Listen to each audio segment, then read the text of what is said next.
जी असां मौजूद आहियूं फैज़गंज में, जिते मुख़्तलिफ़ हंधनि ते बदअमनी ख़िलाफ़ एहतिजाजी मुज़ाहिरा, धरणा ऐं शटरबंद हड़ताल जारी आहे।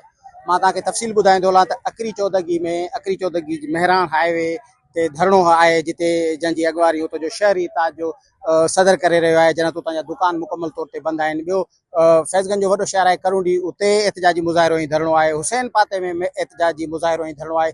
पक्का चांग जिते मां हींअर बीठो आहियां, हिते ही हेडक्वार्टर आहे तालके जो, हिते धरणो लॻाए पियो वञे, जंहिंजी अॻुवाणी शहरी ताज जो सदर अज़हर हुसैन चांग करे रहियो आहे।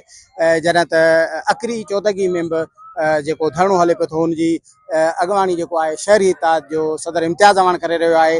ऐं कोटलालू में जेको धरणो आहे, हुनजी अॻुवाणी शहरी ताज जो सदर जेको आहे सो जुम्मन ख़ासकेली करे रहियो आहे। जॾहिं त भंगू बेहण में मुज़ाहिरो जारी आहे, जंहिंजी अॻुवाणी हाजी ख़ान शर करे रहियो आहे। जॾहिं त जलालजी में बि एहतिजाजी धरणो ऐं रोड बंदि आहे मेहरान हाईवे, उतां जी जेका अॻुवाणी आहे शाकिर राजपर करे रहियो आहे, जेको उतां जो शहरी ताज जो सदर आहे। हिननि सभिनी जो धरणो ऐं एहतिजाज, हिननि जो हिकिड़ी ई जेको आहे अपील आहे, हिननि जो जेको मुतालबो आहे उहो इहो आहे त जेका बदअमनी आहे उन हिननि जो जेको जीअण आहे जंजाल करे छॾियो आहे।